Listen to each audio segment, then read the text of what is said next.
Chapter 21, The Plan. The head of the army and the head of the Air Force stood at attention beside the Queen's breakfast table. Sophie was still in her seat, and the BFG was still high up on his crazy perch. It took the Queen only 5 minutes to explain the situation to the military men. "I knew there was something like this going on, Your Majesty," the head of the army said. "For the last 10 years, we have been getting reports from nearly every country in the world about people disappearing mysteriously in the night. We had one only the other day from Panama." "For the haughty taste," cried the BFG. "And one from Wellington in New Zealand," said the head of the army. "For the boot flavor," cried the BFG. "What is he talking about?" said the head of the Air Force. "Work it out for yourself," the Queen said. "What time is it?" 10 a.m. In 8 hours, those 9 bloody, thirsty brutes will be galloping off to gobble up another couple of dozen unfortunate wretches. They have to be stopped. We must act fast. We'll bomb the villagers," shouted the head of the Air Force. "We'll mow them down with machine guns," cried the head of the army. "I do not approve of murder," the Queen said. "But they are murderers themselves," cried the head of the army. "That is no reason why we should follow their example," the Queen said. "Two wrongs don't make a right." And two rights don't make a left," cried the BFG. "We must bring them back alive," the Queen said. "How?" the 2 military men said together. "They are all 50 feet high. They'd knock us down like ninepins." "All 50 feet high. Oh, wait," cried the BFG. "Hold your horseflies. Keep your skirts on. I think I has the answer to the maiden's hair." "Let him speak," the Queen said. "Every afternoon," the BFG said, "all these giants is in the land of naughty." "I can't understand a word this feller says," the head of the army snapped. "Why doesn't he speak clearly?" "He means the land of Nod," Sophie said. "It's pretty obvious." "Exactly," cried the BFG. "Every afternoon all these 9 giants is laying on the ground, snozzling away in a very deep sleep. They is always resting like that before they is galloping off to guzzle another helping of human beings." "Go on," they said. "So what?" "So what you soldiers has to do is to creep up to the giants while they is in the land of naughty and tie their arms and legs with mighty ropes and wonking chains." "Brilliant," the Queen said. "That's all very well," said the head of the army, "but how do we get the brutes back here? We can't load 50-foot giants onto trucks. Shoot 'em on the spot, that's what I say." The BFG looked down from his lofty perch and said this time to the head of the Air Force, "You is having belly poppers, is you not?" "Is he being rude?" the head of the Air Force said. "No, he means helicopters," Sophie told him. "Then why doesn't he say so? Of course we have helicopters." "Whoopsie. Big belly hoppers," said the BFG. "Very big ones," the head of the Air Force said proudly. "But no helicopter is big enough to get a giant like that inside it." "You do not put him inside," the BFG said. "You sling him underneath the belly of your belly hopper and carry him like a torpedo." "Like a what?" the head of the Air Force said. "Like a torpedo," Sophie said. "Could you do that, Air Marshal?" the Queen asked. "Well, I suppose we could," the head of the Air Force admitted grudgingly. "Then get cracking," the Queen said. "You'll need 9 helicopters, 1 for each giant." "Where is this place?" the Air Force men said to the BFG. "I presume you can pinpoint it on the map?" "Pinpoint," said the BFG. "Map? I is never hearing those words before. Is this Air Force bean talking slush bungle?" The Air Marshal's face turned the color of a ripe plum. He was not used to being told he was talking slush bungle. The Queen, with her usual admiral tact and good sense, came to the rescue. "BFG," she said, "can you tell us more or less where the giant country is?" "No, Magister," the BFG said, "not on my Nelly." "Then we're jiggered," cried the Army General. "This is ridiculous," cried the Air Marshal. "You must not be given up so easy," the BFG said calmly. "The first titchy bobstacle you meet, you begin shouting you is Biff Squiggled." The Army General was no more used to being insulted than the Air Marshal. His face began to swell with fury, and his cheeks blew out until they looked like two huge ripe tomatoes. "Your Majesty," he cried, "we are dealing with a lunatic. I want nothing more to do with this ridiculous operation." The Queen, who was used to the tantrums of her senior officials, ignored him completely. "BFG," she said, "would you please tell these rather dim-witted characters exactly what to do?" "A pleasure, Magister," said the BFG. "Now listen to me carefully, you two boot-bogglers." The military men began to twitch, but they stayed put. "I is not having the foggiest idea where Giant Country is in the world," said the BFG, "but I is always able to gallop there. I is galloping forthwards and backwards from Giant Country every night to blow my dreams into little children's bedrooms. I is knowing that the way very well, so all you have to do is this: put your 9 big belly hoppers up in the air and let them follow me as I is galloping along." "How long will the journey take?" the Queen asked. "If we is leaving now," the BFG said, "we will be arriving just as the giants is having their afternoon snozzle." "Splendid," said the Queen. Then turning to the two military men, he said, "Prepare to leave immediately." The head of the army, who was feeling pretty muffled by the whole business, said, "That's all very well, Your Majesty, but what are we going to do with the villagers once we've got them back?" "Don't you worry about that," the Queen told him. "We'll be ready for them. Hurry up now, off you go." "If it pleases Your Majesty," Sophie said, "I should like to ride with the BFG to keep them company." "Where will you sit?" asked the Queen. "In his ear," Sophie said.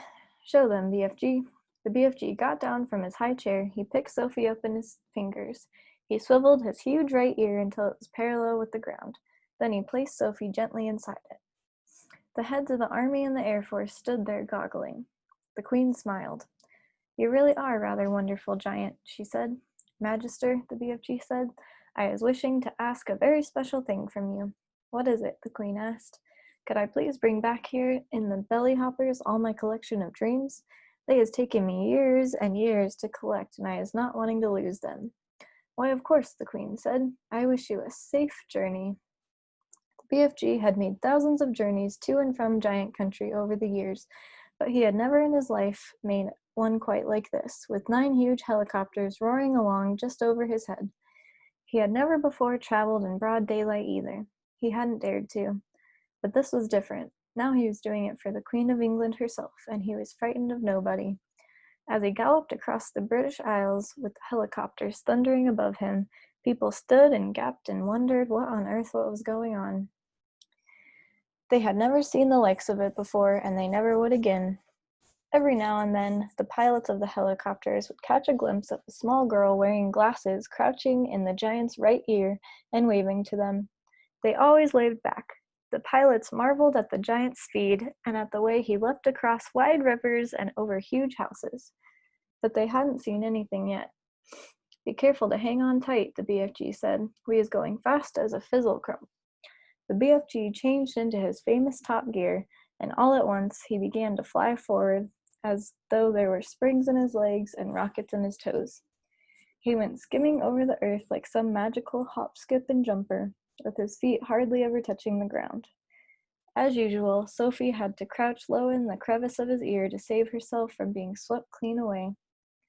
The 9 pilots in their helicopters suddenly realized they were being left behind. The giant was streaking ahead. They opened their throttles to full speed, and even then they were only just able to keep up. In the leading machine, the head of the Air Force was sitting beside the pilot. He had a world atlas on his knees, and he kept staring first at the atlas, then at the ground below, trying to figure out where they were going. Frantically, he turned the pages of the atlas. "Where the devil are we going?" he cried. "I haven't the foggiest idea," the pilot answered. "The Queen's orders were to follow the giant, and that's exactly what I'm doing." The pilot was a young Air Force officer with a bushy mustache. He was very proud of his mustache. He was also quite fearless, and he loved adventure. He thought this was a super adventure. It's fun going new places," he said. "New places?" shouted the head of the Air Force. "What the blazes do you mean, new places?" "This place we're flying over now isn't in the atlas, is it?" the pilot said, grinning. You're darn right it isn't in the atlas, cried the head of the Air Force. We've flown clear off the last page. I expect that old giant knows where he's going, the young pilot said. He's leading us to disaster, cried the head of the Air Force. He was shaking with fear. In the seat behind him, the head of the army, who was even more terrified. You don't mean to tell me we've gone right out of the atlas, he cried, leaning forward to look. That's exactly what I'm telling you, cried the Air Force man. Look for yourself. Here's the very last map in the whole flaming atlas. We went off that over an hour ago. He turned the page. As in all atlases, there was 2 completely blank pages at the very end. So now we must be somewhere here, he said, putting a finger on the blank pages. Where's here? Cried the head of the army. The young pilot was still grinning broadly. He said to them, that's why they always put 2 blank pages at the back of the atlas. They're for new countries. You're meant to fill them in yourself. The head of the Air Force glanced down at the ground below. Just look at this God-forsaken desert, he cried. All the trees are dead and all the rocks are blue. The giant has stopped, the young pilot said. He's waving us down. The pilots throttled back the engines and all 9 helicopters landed safely on the great yellow wasteland. Then each of them lowered a ramp from its belly. 9 jeeps, 1 from each helicopter, were driven down the ramps. Each jeep contained 6 soldiers and a vast quantity of thick rope and heavy chains. I don't see any giants, the head of army said. The giants is all just out of sight over there, the BFG told him.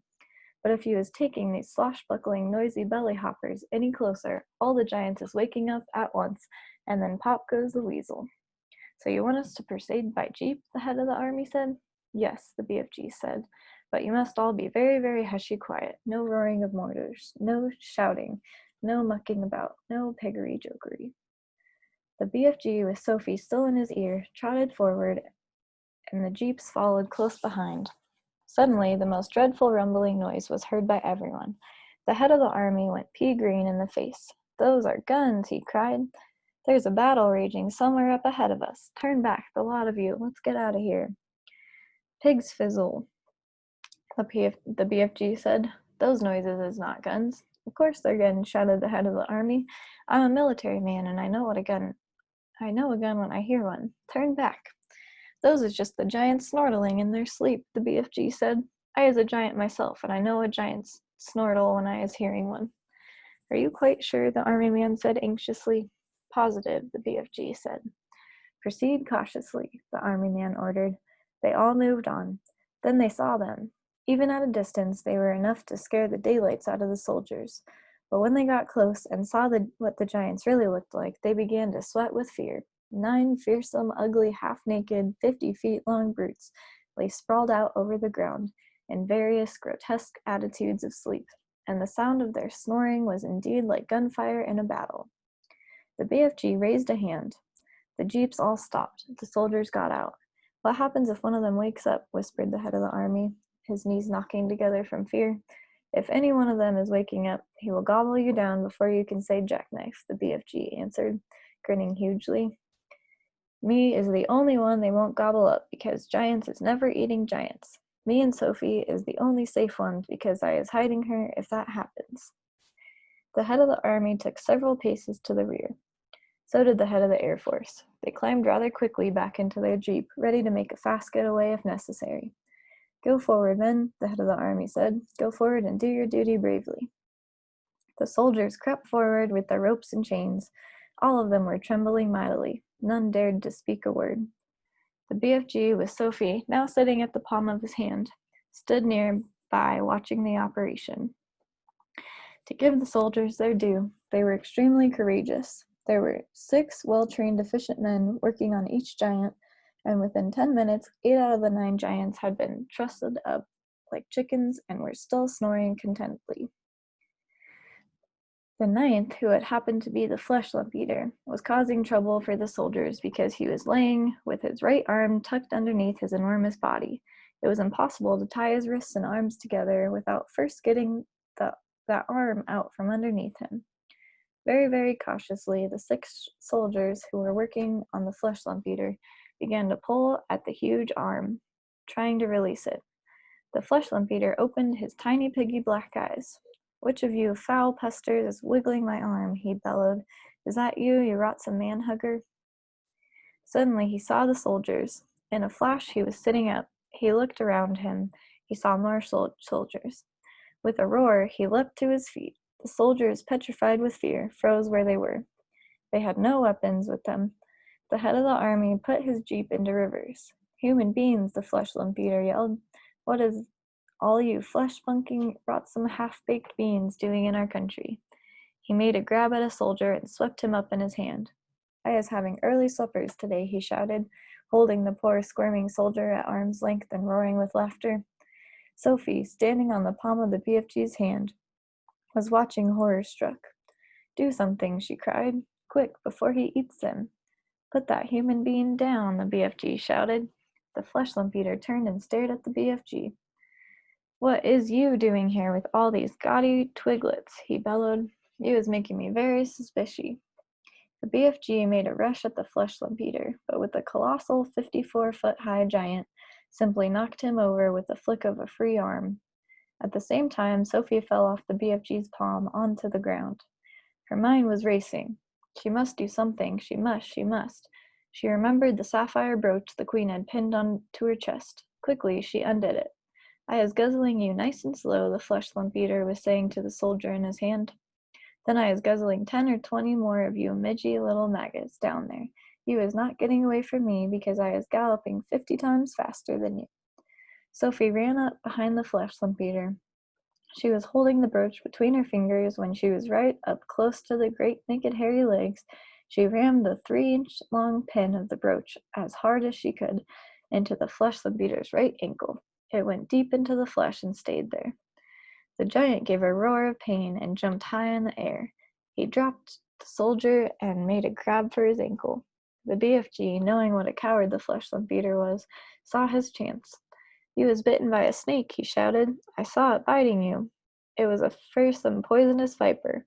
It was a dreadly dangerous mid-screen viper."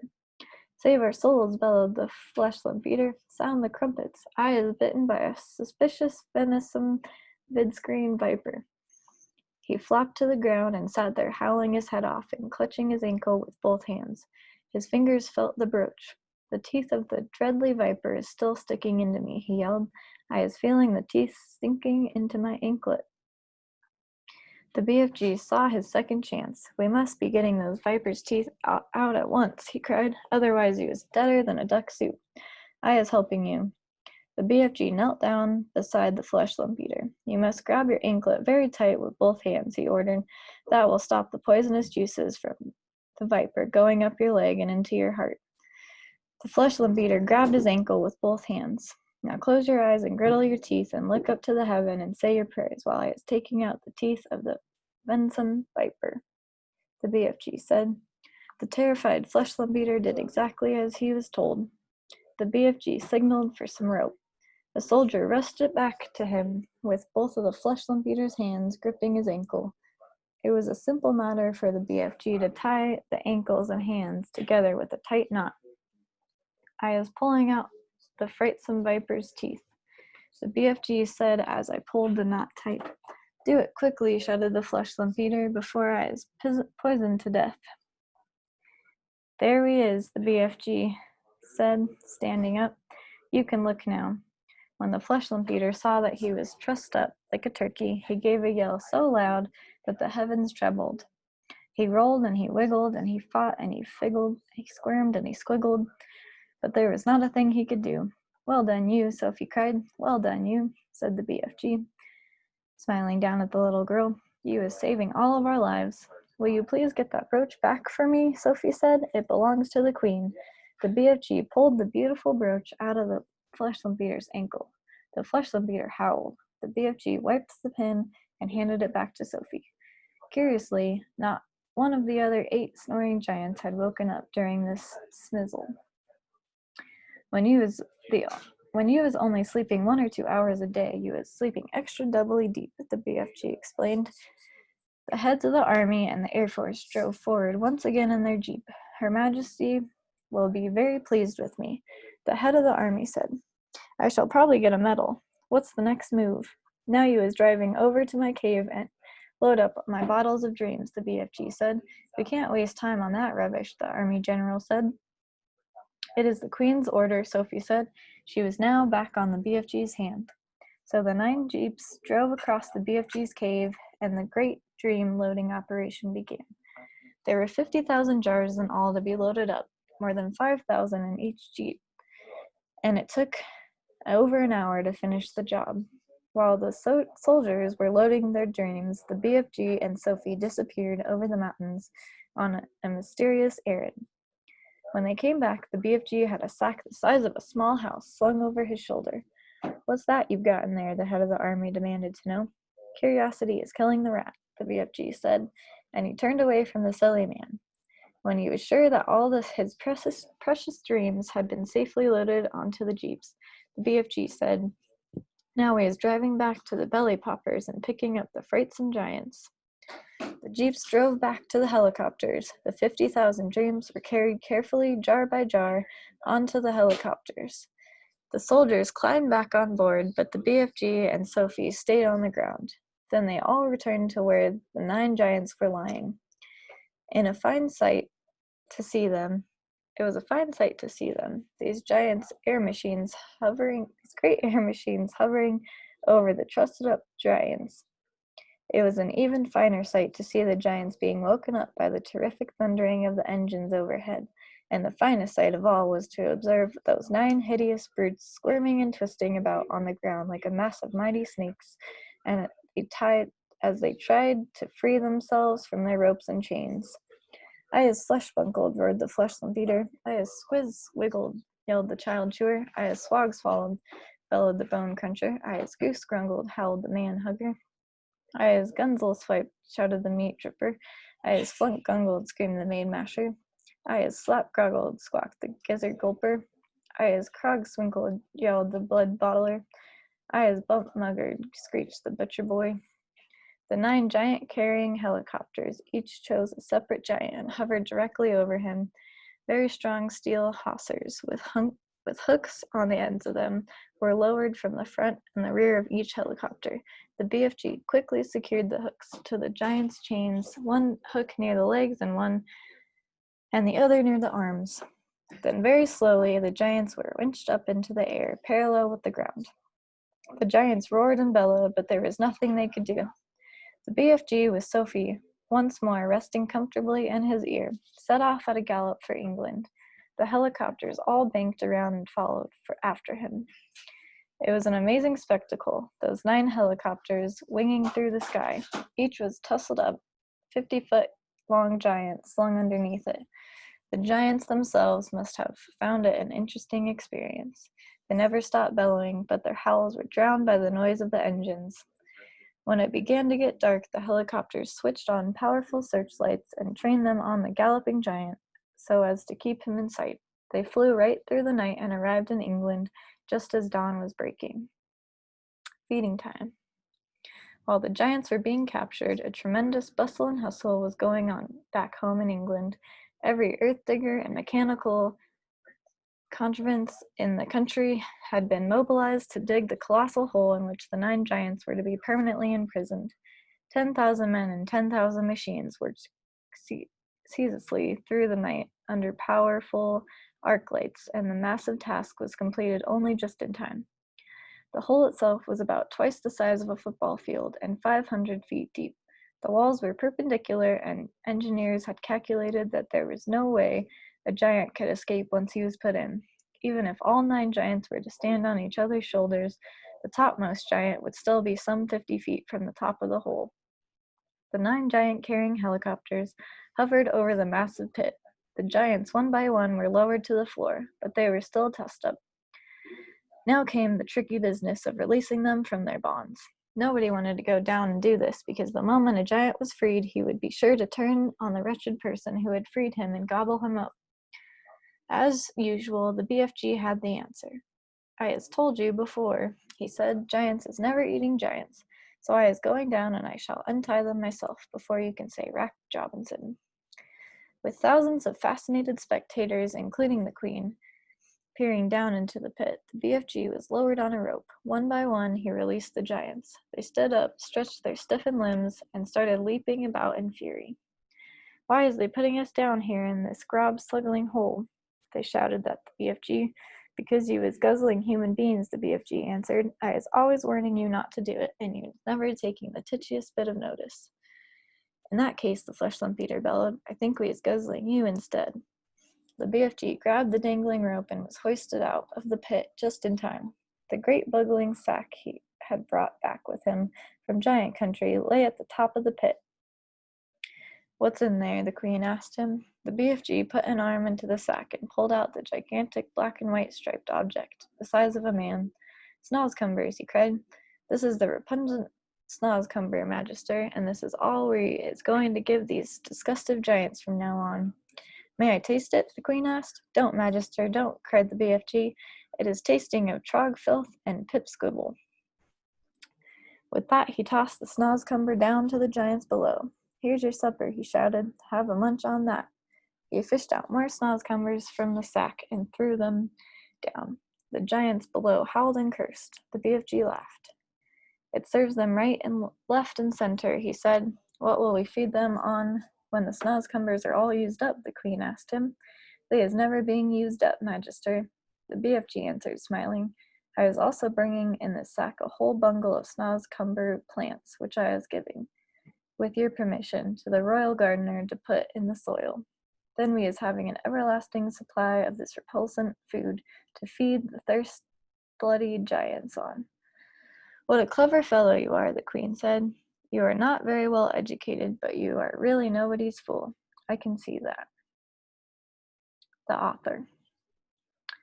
Every country in the world that had in the past been visited by the foul man-eating giants sent telegrams of congratulations and thanks to the BFG and to Sophie. Kings and presidents and prime ministers and rulers of every kind showered the enormous giant and the little girl with compliments and thank yous, as well as all sorts of medals and presents. The ruler of India sent the BFG a magnificent elephant, the very thing he had been wishing for all his life. The king of Arabia sent them a camel each. The Lama of Tibet sent them a llama each. Wellington sent them 100 pairs of wellies each. Panama sent them beautiful hats. The king of Sweden sent them a barrelful of sweet and sour pork. Jersey sent them pullovers. There was no end to the gratitude of the world. The Queen herself gave orders that a special house with tremendous high ceilings and enormous doors should immediately be built in Windsor Great Park, next to her own castle, for the BFG to live in. And a pretty little cottage was put up next door for Sophie. The BFG's house was to have a special dream-storing room with hundreds of shelves in it where he could put his beloved bottles. What is more, he was given the title of the Royal Dream Blower.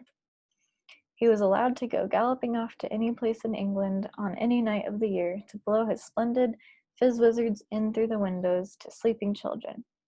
And letters poured into his house by the million from children begging him to pay them a visit. Meanwhile, tourists from all over the globe came flocking to gaze down in wonder at the 9 horrendous man-eating giants in the great pit. They came especially at feeding time, when the Snozzcumbers were being thrown down to them by the keeper, and it was a pleasure to listen to the howls and growls of horror coming up from the pit as the giants began to chew upon the filthiest tasting vegetable on earth. There was only one disaster. 3 silly men who had drunk too much beer for lunch decided to climb over the high fence surrounding the pit, and of course they fell in. There were yells of delight from the giants below, followed by the crunching of bones. The head keeper immediately put up a big notice on the fence saying it is forbidden to feed the giants, and after that there were no more disasters. The BFG expressed a wish to learn how to speak properly, and Sophie herself, who loved him as she would a father, volunteered to give him lessons every day. She even taught him how to spell and write sentences, and he turned out to be a splendid, intelligent pupil. In his spare time, he read books. He became a tremendous reader. He read all of Charles Dickens, whom he no longer called Dolls Chickens, and all of Shakespeare, and literally thousands of other books. He also started to write essays about his own past life, When Sophie read some of them, she said, "These are very good. I think perhaps one day you could become a real writer." "Oh, I would love that," cried the BFG. "Do you think I could?" "I know you could," Sophie said. "Why don't you start by writing a book about you and me?" "Very well," the BFG said. "I'll give it a try." So he did. He worked hard on it, and in the end he completed it. Rather shyly, he showed it to the Queen. The Queen read it aloud to her grandchildren. The Queen said, "I think we ought to get this book printed properly and published so that the other children can read it." This was arranged, but because the BFG was a very modest giant, he wouldn't put his own name on it. He used somebody else's name instead. But where, you might ask, is the book that the BFG wrote? It's right here. You've just finished reading it.